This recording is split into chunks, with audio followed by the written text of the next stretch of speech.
అందరికీ నమస్కారం. ఇందులో మనం ఒక ఆసక్తికరమైన విషయం మాట్లాడుకుందాం. సాధారణంగా మేము బజ్ ఇంటర్వ్యూస్ గురించి మేము మాట్లాడడం. వాళ్ళు బయటకు వెళ్ళిపోయిన తర్వాత ప్రత్యేకంగా మళ్ళీ అదే ఛానల్ వాళ్ళు, బిగ్ బాస్ వాళ్ళు ఒక కాంట్రాక్ట్ రాయించుకొని బయటికి వెళ్ళే ప్రతి ఒక్కరూ ఇదిగో ఈ ఇంటర్వ్యూ ఇవ్వాలి అని చెప్పి చేయిస్తుంటారే. అలాంటి ఇంటర్వ్యూస్ పెద్దగా టైం ఇచ్చి చూడడం కానీ అలాంటివి నేను చెయ్యను. ఒకవేళ చూసినా కానీ దాని మీద వీడియో చేయాలన్న ఉద్దేశం కూడా ఉండదు. మరి ఈసారి అన్ఎక్స్పెక్టెడ్గా చూడడం జరిగింది.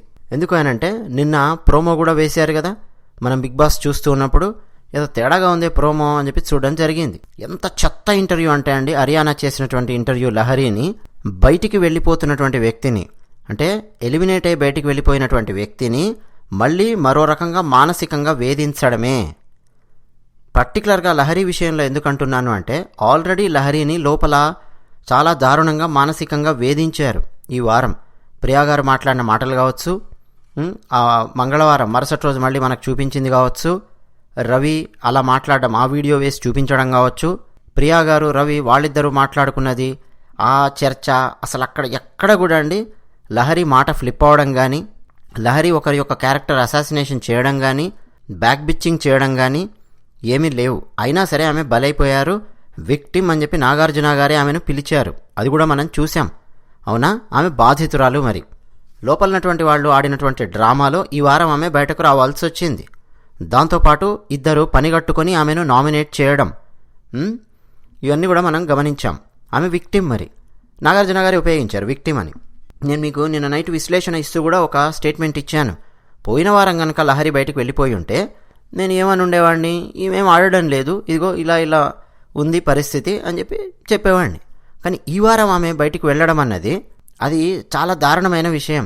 ఆమె క్యారెక్టర్ మీద ఒక మచ్చ వేసే విధంగా లోపల ఉన్నటువంటి వాళ్ళు మాట్లాడడము, అలా మాట్లాడినటువంటి వాళ్లను నాగార్జున గారు ఏమాత్రం మందలించకుండా లోపల వాళ్లకు సపోర్ట్ ఇవ్వడము, ఒక తప్పుడు మెసేజ్ను సొసైటీకి అందివ్వడము, మీరు ఎవరి క్యారెక్టర్ అయినా సరే అసాసినేట్ చేయండి, అలాంటి వాళ్ళని కూడా మేము ఏమీ అనము, పైగా ఎవరి క్యారెక్టర్ అయితే అసాసినేట్ చేస్తూ ఉన్నారో వాళ్ళనే మేము మెడబట్టి బయటికి గంటేలా మేము ప్లాన్ చేస్తాము అని అన్నట్టుగా ఉంది నాగార్జున గారు చెప్పింది.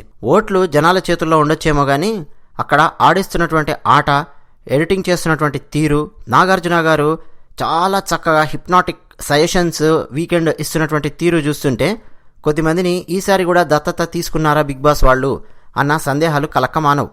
ఒకసారి మనం హరియానా ఇంటర్వ్యూ గురించి మనం ఆలోచిస్తే, హరియానా గారండి ఇచ్చినటువంటి కొన్ని స్టేట్మెంట్స్ అస్సలు బాలేవు. ఉద్దేశపూర్వకంగా లహరిని టార్గెట్ చేస్తున్న విధంగా ఉంది. ఇక దాని కింద కామెంట్స్ ఏంటంటే, మన జనాలు అస్సలు హరియానా కేక, హరియానా తోపు, ఇది ఇంటర్వ్యూ అంటే అసలు చూసారా హరియానా అసలు లాస్ట్ పంచ్ మనదైతే ఆ కిక్కే వేరుంటుందప్పా. ఒక్కొక్కరు కామెంట్స్ సరిగ్గా అండి, బిగ్ బాస్ వాళ్ళకి ఇలాంటి సొసైటీయే కావాలి, ఇలాంటి వాళ్ళే కావాలి. లాస్ట్ పంచ్ మనదైతే కిక్కు వేరుంటుందప్పా అనేది సినిమా డైలాగు, సినిమా వరకు బాగుంటుంది. కానీ ఇక్కడ ఎడిటింగ్ చేతుల్లో ఏది లాస్ట్ పంచ్గా ఉంచి కట్ చేయాలి అన్నది వాళ్ళ చేతుల్లో ఉంటుంది. హరియానా మాట్లాడినటువంటి దాన్ని లాస్ట్ పంచ్లాగా కట్ చేసి వదలడము, ఆ టీజర్ లోపల ఆ దెబ్బకు మిగతా అసలు చూసే వాళ్ళందరూ కేక తోపు అని చెప్పి అనుకుంటూ ఉన్నారు. ఈ మహానుభావురాలు మొట్టమొదటి 2 ఇంటర్వ్యూస్ ఏం చేశారండి, సరైన ఇంటర్వ్యూ చేయలేక గజగజ వణికిపోయింది మీ హరియానా. సరయు అస్సలు తగ్గనే తగ్గకుండా ఒక్కొక్క వ్యక్తికి, లోపలన్న వ్యక్తికి షంటింగ్ ఇచ్చి పారేస్తుంటే అసలు హరియానాకి సౌండ్ లేదు, గజగజ గజగజ వణుకుతోంది. చూసిన వాళ్ళందరూ మా నాయనో ఏంటి ఈమె అసలు ఇంటర్వ్యూలు చేయగలుగుతుందా లేదా అన్నట్టుగా ఉంది పరిస్థితి. సరయుకు ఈరోజు లహరికి ఇచ్చినట్టు పిచ్చపిచ్చగా అలా సమాధానాలు ఇస్తూ గిల్లడం మొదలు పెడితే సరయు రివర్స్లో ఉతికారేస్తుంది. ఆ విషయం తెలుసు. నోట్లోంచి బూతులు కూడా వస్తుంటాయి సరయుకు, ఆ విషయం కూడా తెలుసు. ఎందుకు వచ్చిన బాధ అని చెప్పి గజగజ వణుకుతూ అక్కడ కూర్చుంది. ఉమాదేవి గారిని ఇంటర్వ్యూ చేసినప్పుడు కూడా ఉమాదేవి గారు చాలా స్ట్రాంగ్గానే మాట్లాడారు.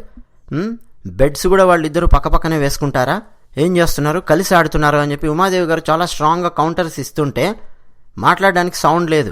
ఇప్పుడు లహరి దొరికింది కదా, ఎందుకు లహరి దొరికింది, ఆమెకు బయట ఫాలోయింగ్ లేదు, పరిస్థితి తెలుసు. నెంబర్ 1.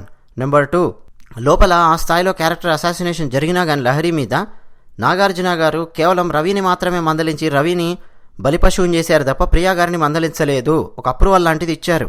పైగా ఈమె లహరి షణ్ముఖ్ అండ్ సిరి గురించి మాట్లాడుతుంటే, అఫ్కోర్స్ ఇంటర్వ్యూ తీసుకునేటప్పుడు బయటకు వెళ్ళేవాళ్ళు వాళ్ళ అభిప్రాయాలు చెప్తారు కదండి, లోపల కలిసి ఉన్నారు, ఆడారు కదా, చెప్తారు కదా. చెప్తూ ఉంటే ఆమెకు ఈమె కౌంటర్ ఇవ్వడం, ఈ హరియానా గారు ఉద్దేశపూర్వకంగా టార్గెట్ చేస్తున్న విధంగా ఉంది. ఒక్కసారి 2-3 విషయాలు మనం మాట్లాడుకుందాం. ఆ తర్వాత హరియానా గారి గురించి కూడా మనం మాట్లాడదాం. ఒకటండి, యశ్వంత్ అండ్ సిరి ఇద్దరు కలిసి ఆడుతున్నారు గేమ్ అన్నట్టుగా లహరి చెప్పింది. వెంటనే హరియానా గారు ఇచ్చే ఆన్సర్ ఏంటంటే, ఈ వారం వాళ్ళు గొడవ పడ్డారుగా, విడిపోయారు కదా, కలిసి ఎలా ఉన్నారు అని. లేదండి, కలిసి ఆడుతున్నారు వాళ్ళు అని లహరి సమాధానం ఇస్తుంటే హరియానా మాట్లాడినటువంటి మాటలు అసలు సరిగ్గా లేవు. మనకు ఏమర్థం అవుతుందంటే, బిగ్ బాస్ ఏమన్నా దత్తపుత్రుడు దత్తపుత్రిక అని చెప్పి ఇద్దరిని దత్తత తీసుకున్నారా ఈసారి అని చెప్పి అనిపిస్తోంది. అంటే బయట ఫాలోయింగ్ ఉంది అనంటే చాలు, ఇంకా లోపల వాళ్ళందరూ కూడా వాళ్ళతో కలిసిమెలిసి ఉండి 2-3 ఆడేద్దాము అన్న స్ట్రాటజీతో ఆడుతున్నారేమో మనకు తెలియదు. కానీ బయటికి వెళ్తున్నటువంటి వాళ్ళు దాదాపు 3, యశ్వంత్ అండ్ సిరి, వీళ్ళిద్దరి విషయంలో ఒకే విషయాన్ని చెప్పారు అనంటే ఆలోచించండి మీరే. 3 అదే విషయం చెప్పారు బయటికి వచ్చినటువంటి వాళ్ళు. అంటే ఒక వారానికి 2వ వారానికి తేడా ఉండాలిగా, పోనీ 2వ వారానికి 3వ వారానికి తేడా ఉండాలిగా, లేదు కదా. 3 వారాలలో బయటకు వచ్చినటువంటి వాళ్ళు వీళ్ళ మీద అదే ఫీడ్బ్యాక్ ఇస్తున్నారు కదా, అవునా కాదా? సో బిగ్ బాస్ వాళ్ళు తట్టుకోలేకపోతున్నారు. కొన్ని వారాల పాటు లాగదలుచుకున్నట్టున్నారు. నాగార్జున గారు కూడా మీరు ఫ్రెండ్షిప్ కొనసాగించండి అని చెప్పి చాలా చక్కగా ఆయన చెప్పాడు. యశ్వంత్ ఆమెతో గొడవ పడినట్టుగా ఆయన ఏదో చేశాడు కదా, పోయిన వారం ఇద్దరు కాస్త ఏదో నాటకం ఆడారా నిజమా మనకు తెలియదు, చేశారు కదా. లేదు మీరిద్దరు ఫ్రెండ్స్ అయ్యా, బాగుండాలయా, కలిసి ఉండాలయా, ఈ టైప్లో నాగార్జున గారు చెప్పారు. అంటే ఏంటంటే ఇద్దరు కలిసి ఆడుతున్నారు, అలా ఆడకండి అన్న విషయాన్ని నాగార్జున గారు చెప్పలేకపోయారు.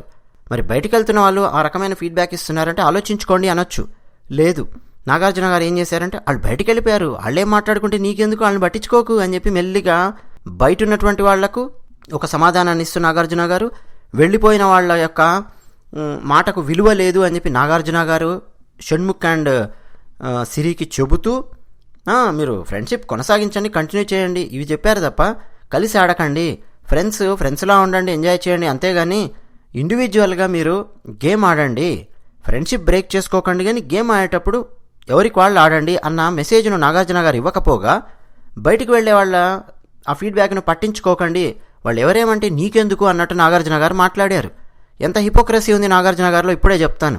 బయటికి వెళ్ళే వాళ్ళ విషయాలు పట్టించుకోనట్టయితే మరి బయటికి వెళ్తున్న ప్రతి ఒక్కరికి ఏవీ లేసి చూపించిన తర్వాత వాళ్ళని అలాగే బయటికి పంపించాల్సింది. మరి బయటికి వెళ్ళిపోతున్న ప్రతి ఒక్కరి ముందు కుండలు పెట్టి, బిందెలు పెట్టి, గ్లాసులు పెట్టి, ఫోటోలు పెట్టి లోపలన్నటువంటి వాళ్ళ గురించి చెప్పించడం ఎందుకండి? బయటికి వెళ్ళే వాళ్ళతో వాళ్ళకి విలువ లేదు కదా ఇంకా నాగార్జున గారి దృష్టిలో. అదే కదా ఆయన మెసేజ్ ఇచ్చింది షణ్ముఖ్ అండ్ సిరికి, బయటికి వెళ్ళే వాళ్ళు చెప్పింది నువ్వు పట్టించుకోకు అని చెప్పారు కదా. మరి అలాంటప్పుడు బయటికి వెళ్ళే వాళ్ళతో ప్రతి వీకెండ్ శనివారము ఎలిమినేట్ అయిన వాళ్ళతో ఎందుకు ఒక 15-20 నిమిషాలు ప్రోగ్రాం పెట్టిస్తూ ఉన్నారు నాగార్జున గారు? ఇదండి ఆయన ఇస్తున్నటువంటి ఫీడ్బ్యాక్. మేమున్నాం, మేము చూసుకుంటాము, మీకేం పర్లేదు అన్నట్టుగా ఉంది నాగార్జున గారు ఇస్తున్నటువంటి భరోసా. లహరి అదే సమాధానం ఇస్తూ ఉంటే అండి ఈవిడ అసలు పడినివ్వట్లేదు. ఎవరు? హరియానా గారు. తర్వాత కాజల్ గురించి ఆ ఫోటో అక్కడ పెట్టి అడిగితే ఈమె గురించి ఏం చెప్తామని అడిగితే కంటెంట్ కోసం అంతా చేస్తున్నట్టుగా అనిపిస్తోంది, కాజల్ కంటెంట్ ఇవ్వడానికి ఎక్కువ ప్రయత్నం చేస్తున్నట్టుంది అన్న మీనింగ్ వచ్చేలాగా లహరి చెప్పారు. చెప్తే ఈ హరియానా గారు, ఈ మహాతల్లి ఏమడుగుతుంది ఇంటర్వ్యూలో అంటే, నువ్వు కూడా కంటెంట్ ఇవ్వడానికే కాజల్ దగ్గరికి అలా వెళ్ళినట్టు అనిపిస్తుంది, నువ్వు కూడా కంటెంట్ ఇవ్వడానికే కొంత చేసినట్టు అనిపిస్తుంది అన్న మీనింగ్ వచ్చేలాగా ప్రశ్న వేస్తోందండి ఈమె. ఇప్పుడు నేను అడుగుతున్నానండి, వింటున్న మిమ్మల్ని అందరినీ, మీరు రాయండి కామెంట్ సెక్షన్లో, కంటెంట్ ఇవ్వడానికి ప్రయత్నం చేసింది ఎవరండి? కావాలని చెప్పి ఏమీ లేకపోయినా సరే కెమెరాల కోసం ఏదో ఒకటి చేస్తూ కంటెంట్ ఇవ్వడానికి ప్రయత్నం చేసింది ఎవరు? కాజలా, లహరియా? లహరి బయటికి వెళ్ళిపోయి ఉండొచ్చు, ఎలిమినేటే బయటికి వెళ్ళిపోయి ఉండొచ్చు, మనం ఆమె గురించి ఎక్కువేం మాట్లాడము ఇంకా కదా. అయినా కానీ నిజాయితీగా మీరు చెప్పండి, కాజల మొట్టమొదటి నుంచి కంటెంట్ ఇవ్వడానికి కావాలని చెప్పి ప్రయత్నం చేస్తున్నది, లహరి ప్రయత్నం చేసిందా? చెప్పండి. లోపల వాళ్ళందరి ఫీడ్బ్యాక్ ఏంటండి కాజల్ మీద? అత్యుత్సాహం గురించి ఎంత మాట్లాడారు? కంటెంట్ ఇవ్వడానికి కాజలా, లహరియా ప్రయత్నం చేసింది? ఆన్సర్లు రాయండి సార్ కామెంట్ సెక్షన్లో. కావాలని చెప్పండి ఆ అమ్మాయిని, లహరిని, బయటకు వెళ్ళిపోతున్నటువంటి వ్యక్తిని ఇంకా అవమానించడానికి హరియానా వేస్తున్నటువంటి ప్రశ్న అన్నమాట. ఇంకో ప్రశ్న వేస్తాను నేను మీకు ఇక్కడ. బిగ్ బాస్ 4లో ఎవరండి అతిగా బిహేవ్ చేసింది? కెమెరాస్ కోసం మాత్రమే ఆడుతూ, కెమెరాస్ ముందుకెళ్ళి మాట్లాడుతూ, కళ్ళు తిప్పుతూ, చేతులు తిప్పుతూ, మూతులు తిప్పుతూ, కెమెరాస్ ముందు మాత్రమే సమాధానాలు ఇస్తూ, కెమెరాస్ చూస్తున్నాయా లేదా అన్న కాన్షియస్నెస్తో మొట్టమొదటి రోజు నుంచి, అడుగుపెట్టిన మొట్టమొదటి రోజు నుంచి చిట్ట చివరి వరకు గేమ్ ఆడింది ఎవరండి? కెమెరాస్ కోసమే ఆడుతూ, కెమెరాస్ కోసమే మాట్లాడుతూ గేమ్ ఆడింది ఎవరండి బిగ్ బాస్ 4లో? కామెంట్ సెక్షన్లో రాయండి. తర్వాత ఓట్స్ గురించి అండి డిస్కషను వచ్చింది. లాస్ట్ మంచి మనదైతే కిక్కు వేరప్పా అని చెప్పి ఒక్కొక్కరు కామెంట్ సెక్షన్లో కామెంట్స్ అనమాట. హరియానా లహరికి సంబంధించిన ప్రోమో కింద, బిగ్ బాస్ బజ్ కింద. నేను ముందే చెప్పాను, లాస్ట్ పంచ్ మనదైతే కిక్ వేరుంటుందప్ప కాదు, లాస్ట్ పంచ్ ఆ విధంగా కట్ చేస్తారు ఎడిటింగ్ లోపల. అయితే హరియానా సిరికి పడే ఓట్ల గురించి చెప్తున్నారా, లహరికి పడే ఓట్ల గురించి చెప్తున్నారా అనేది కూడా కాసేపు పక్కన పెట్టండి. ఎందుకంటే దానికి ముందు సిరి అండ్ షణ్ముఖ్కు సంబంధించినటువంటి చర్చ ఉంది కాబట్టి, ఫాలోయింగ్ ఉంది కాబట్టి సిరి తనకు కూడా ఓట్లు పడతాయని చెప్పి ఆ విధంగా క్లోజ్నెస్ మెయింటైన్ చేస్తుందేమో అని చెప్పి లహరి అన్నారు కాబట్టి సిరి గురించి మాట్లాడారో హరియానా, లేదు పోనీ లహరి నువ్వు ఆడలేదు కాబట్టి నీకు ఓట్లు పడలేదని మాట్లాడారో, అది కాసేపు పక్కన పెట్టండి. ఇప్పుడు హరియానా గురించి మనం మాట్లాడదాం. బిగ్ బాస్ ముద్దు బిడ్డ హరియానా గురించి మనం మాట్లాడదాం. మొట్టమొదటి 3 వారాలండి హరియానా ఏం చేశారండి చెప్పండి. హరియానా మొట్టమొదటి 3 వారాలు ఎందుకు తీసుకుంటున్నాను తెలుసా? లహరి 3 వారాలే ఉన్నారు కదా, సో ఈమెను కూడా 3 వారాలు మనం ఫస్ట్ 3 వీక్స్ కంపేర్ చేద్దాం. మొట్టమొదటి వారం నామినేషన్లో ఉందండి హరియానా. ఎందుకు లేదండి హరియానా నామినేషన్ లోపల? చెప్పండి ఎందుకు లేదు? హరియానాను నామినేషన్స్ అయిపోయిన తర్వాత లోపలికి ప్రవేశపెట్టారు బిగ్ బాస్ వాళ్ళు. 2 రోజులు రూమ్లో ఉంచి చక్కగా భోజనం పెట్టించి లోపల వాళ్ళు ఎలా ఆడుతున్నారు మొత్తం వీడియోలో చూపించి హరియానాను సోహెల్ నిద్దరు లోపల ప్రవేశపెట్టారు కదా, అందులో హరియానా కూడా ఉంది కదా. మొట్టమొదటి వారం నామినేషన్ తప్పించుకుంది ఈ హరియానా. మొట్టమొదటి వారం ఎంత రిస్క్ ఉంటుందండి ప్రతి ఒక్కరికి, ఎవరి గురించి ఇంకా తెలియదు. 2వ వారం పరిస్థితి ఏమైందండి? 2వ వారం కూడా గమనిస్తే ఏం ఆట ఆడిందండి ఈమె? మిగతా వాళ్ళందరూ ఆడారు, అందులో ఈమె ఏం ఆడిందో మీకు తెలుసు కదా. తర్వాత 3వ వారం నామినేషన్లో ఉందండి ఈమె. ఎందుకు లేదండి 3వ వారం నామినేషన్లో? సెకండ్ వీక్ దేవి నాగవల్లి గారు బయటకు వెళుతూ ఈమెను సేవ్ చేసి వెళ్ళారు. నాగార్జున గారు ఇచ్చారుగా ఒక ఛాన్స్ దేవి నాగవల్లి గారికి, మీరు ఎలాగో వెళుతున్నారు కాబట్టి నెక్స్ట్ వీక్ ఎవరిని నామినేషన్స్లో లేకుండా మీరు కాపాడతారు అని చెప్పి అడిగితే దేవి నాగవల్లి గారు హరియానా పేరు చెప్పి హరియానాని కాపాడారు. ఎందుకంటే అంతకు 2 రోజుల ముందే మనకు వీడియో చూపించారు. హరియానా అంటున్నారనమాట, అసలు అక్క లేడీస్ గెలవాలక్క ఈసారి, అదక్క ఇదక్క అని చెప్పి ఇవి డైలాగులు వేశారు. ఆ దెబ్బకు దేవి నాగవల్లి గారు పాపం సరేలే అని చెప్పి హరియానాకు సపోర్ట్గా ఈమె నామినేషన్స్లో పెట్టొద్దండి నెక్స్ట్ వీక్ అని చెప్పి వెళ్ళారు.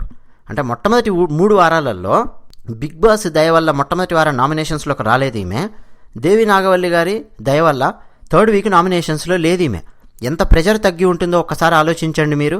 21 డేస్లో 15 డేస్ నో ప్రెజర్ హరియానాకు. అసలు అర్థమవుతుందండి? మరి లహరీకండి ప్రెజర్ ఉంటుందా లేదా ప్రతి నామినేషన్స్కి? ఈమెం ఆడిందో మనం చూసాం. పైగా ఇంకొక విషయం మ్యాచ్ అవుతోంది. ఏ విషయం అయితే క్యారెక్టర్ అసాసినేషన్ చేసి లహరిని నామినేషన్స్లోకి తోశారో, ఈ వారం మొత్తం లహరి విషయంలో ఏ వ్యక్తుల గురించి అయితే డిస్కషన్ అయ్యిందో సేమ్ థింగ్ అండి. లాస్ట్ బట్ 1 వీక్ మోనాల్ బయటికి వెళ్ళిపోయినటువంటి వీక్ ఉంది. ఒకసారి మీరు ఆలోచించండి, ఈ హరియానా గారు ఏ రేంజ్ పర్ఫార్మెన్స్ ఇచ్చారో, చైల్డ్ ఆర్టిస్ట్ పర్ఫార్మెన్స్ ఒకసారి గుర్తు చేసుకోండి. సోహెల్ విషయం లోపల ఇప్పుడు ఇద్దరు బయట క్లోజ్ ఉండొచ్చు, అవన్నీ మనకు అనవసరం. మన బిగ్ బాస్ వ్యూవర్స్గా మనం ఏం చూసాం మాట్లాడుతున్నాం. సోహెల్ విషయం వచ్చినప్పుడు ఒక మగాడు ఇలా అంటే నేను తీసుకోలేకపోయాను, ఒక మగాడు అని చెప్పి కావాలని చెప్పి కెమెరా ముందుకు వచ్చి నటిస్తూ ఏడుస్తూ అలా చేశారు హరియానా గారు. బ్రేక్ వచ్చి సరే కాస్త మళ్ళీ ఆగుతారేమో అనుకుంటే కాదు, సోహెల్ ఆపాడు. మళ్ళీ ఈమె ఆ బాత్రూమ్ ఏరియా లోపల 3-4 నిలబడి ఉన్నారు, ఏదో చర్చిస్తూ ఉన్నారు. అభిజిత్ కూడా ఉన్నాడు అక్కడ. మళ్ళీ వెళ్ళి అక్కడ కూడా పర్ఫార్మెన్స్ ఇస్తోంది ఈమె. అంటే ఒక మగాడు మెల్లిగా అక్కడ జెండర్కి సంబంధించింది బిగ్ బాస్లో బయటికి తీయడం అనమాట. అలా తీసి సోహెల్ని బయటికి గెంటేయచ్చు, ఏదో చేయొచ్చు ఆ వారం ఉండడానికి. ఇది ఈమె చేసింది. సేమ్ ఈరోజు లహరి మీద కూడా అదే జరిగింది కదండి. ఈ వారం ఒకరు జెండర్ కార్డు బయటికి తీసి మగాళ్లతో బిజీగా ఉంటుంది అని చెప్పి ఆ అమ్మాయి క్యారెక్టర్ మీద మచ్చబడేలా చేశారు కదా. ఈమె దాదాపు అదే పని చేసింది సోహెల్కి సంబంధించిన విషయం వచ్చినప్పుడు. ఆ వారం నాగార్జున గారు వచ్చి ఎంత సీరియస్ అయ్యారు హరియానా మీద. హరియానా ఫ్యాన్స్కి బాగుంటుందిలేండి, ఆమె ఏం చేసినా బాగానే ఉంటుంది, పక్కన పెట్టండి. కానీ నాగార్జున గారు ఎలా ఉతికారేశారండి ఈమెను, తెలీదా మనకు? బిగ్ బాస్ లోపల నువ్వు జెండర్ కార్డు తీయడం ఏంటి అని. పైగా జెండర్ కార్డు మీదనే కెప్టెన్ అయినటువంటి వ్యక్తి ఈమె. బిగ్ బాస్ వాళ్ళు అలా కూడా ఈమెకు ఛాన్స్ ఇచ్చారు, గుర్తుందండి మీకు? హరియానా కెప్టెన్ అయినటువంటి ఒకసారి ఆ కెప్టెన్సీ పోటీని ఒకసారి తీయండి. కెప్టెన్ ఎలా అయ్యారండి ఈమె? స్త్రీలు పురుషులు అందరితో కంపీట్ అయ్యి కెప్టెన్ అయ్యారా? కాదు, కేవలం స్త్రీలు మాత్రమే ఈ వారం కెప్టెన్సీ టాస్క్లో ఉంటారు అని చెప్పి బిగ్ బాస్ చెప్పారే, ఆ వారం ఈవిడ కెప్టెన్ అయ్యింది. తెలుసా అండి? హ్యుమానిటీ లేకుండా ప్రవర్తించింది ఈమె బిగ్ బాస్ లోపల. నెత్తి మీద కోడిగుడ్డేసి కొట్టడాలు, బిగ్ బాస్ వద్దమ్మా అని చెప్పి పేపర్ మీద రాసి పంపిస్తే కూడా ఆ పని చేసి మళ్ళీ సమర్థించుకుంటోంది ఈమె. అది కూడా మనకు సోహెల్ మాట్లాడినప్పుడు కంప్లీట్గా బయట పడింది. బిగ్ బాస్ వాళ్ళు అది మనకు టెలికాస్ట్ చేయలేదు. టెలికాస్ట్ చేసి ఈవిడ రాక్షసత్వాన్ని మొత్తం చూపించుంటే అదే వారం బయటికి లాగి పారేసిండేవాళ్ళు జనం. ఇలా బిగ్ బాస్ ఎన్నో అవకాశాలు ఇచ్చి కాపాడమే కాకుండా ఇప్పుడు కూడా అవకాశం ఇచ్చాడు ఇంటర్వ్యూస్ చేయమని చెప్పి. అభిజిత్కి ఎందుకు ఇవ్వలేదండి అవకాశము? అంతకుముందు రాహుల్ సిప్లిగంజ్కి ఇచ్చారు కదా, గెలిచిన వ్యక్తి రాహుల్ సిప్లిగంజ్. ఇప్పుడు ఎందుకు ఇవ్వలే అభిజిత్కి? సరే అనారోగ్యమో ఏదో అని చెప్పి నేను కూడా ఏదో న్యూస్ చూశాను. సరే కీప్ ఇట్ అసైడ్. మరి అఖిల్ సెకండ్ వచ్చాడు, ఎందుకు ఇవ్వలేదు? థర్డ్ వచ్చాడు సోహైల్, ఎందుకు ఇవ్వలేదు? ఈమెకి ఇచ్చారు అవకాశం. సో అవకాశాల మీద అవకాశాలు ఇచ్చుకుంటూ వచ్చారు. బిగ్ బాస్లో కూడా అవకాశాలు చాలా ఇచ్చారు ఈమెకు. ఫస్ట్ వీక్ నుంచే అవకాశం ఉంది, నామినేషన్స్లో లేదు ఈమె. థర్డ్ వీక్ దేవి నాగవల్లి గారి వల్ల సేవ్ అయిపోయింది ఈమె లహరిని ఏదో క్వశ్చన్స్ వేస్తున్నట్టు, ఆవిడేదో స్కాములో ఏదో దొంగతనాలు ఏదో చేసి వచ్చినట్టు ఈవిడ క్వశ్చన్స్ వేయడము, దాని కింద ఒక్కొక్కరు కేక, తోపు, అద్ది ఇద్ది అని చెప్పి ఒక్కొక్కరు ఆహా ఓహో అనడం. ఇది అత్యంత ఆశ్చర్యకరమైనటువంటి విషయం. ఇంటర్వ్యూ చేయడం అని చెప్పి మరి సరయ్యూని అడగల. సరయ్యూని అడిగితే అక్కడే దేత్తడి పోచమ్మ కూడా ఇచ్చిపోయి ఉండేది. సరయ్యూ అడగల. ఉమాదేవి గారిని ఏమన్నానంటే అక్కడే ఉత్తికి ఆరేసి ఉండేవాళ్ళు. ఉమాదేవి గారు నోరు ఎలా ఉంటుందో తెలుసు మనకు ఉమాదేవి గారిది. ఇప్పుడు ఈమె దొరికింది కదండి, బలహీనురాలు, బయట ఫాలోయింగ్ లేదు, బయటికి వెళ్ళిపోతోంది. రవికి సంబంధించింది చూపించారు, కొంత మానసికంగా బలహీనంగా ఉంది, పైగా క్యారెక్టర్ అసాసినేషన్కి సంబంధించినటువంటి ఒత్తిడి ఎదుర్కొంది ఈ వారము. బిగ్ బాస్ వాళ్ళు సీక్రెట్ రూమ్లో పెట్టకపోగా, అవకాశం ఇవ్వకపోగా ఈమెను బయటకు పంపించేశారు. ఇప్పుడు ఈవిడ్ని పట్టుకొని ఈమె క్వశ్చన్స్ చేస్తున్నారు అరియానా గారు. లాస్ట్ పంచ్ మనదైతే కిక్కు బాగుండడం కాదు, లాస్ట్ పంచ్ ఎక్కడ కట్ చేస్తున్నారు అనేది ఎడిటర్ చేతుల్లో ఉంటుంది. ఆ విషయం చాలామంది మర్చిపోతూ ఉన్నారు. ఇదండి విశ్లేషణ.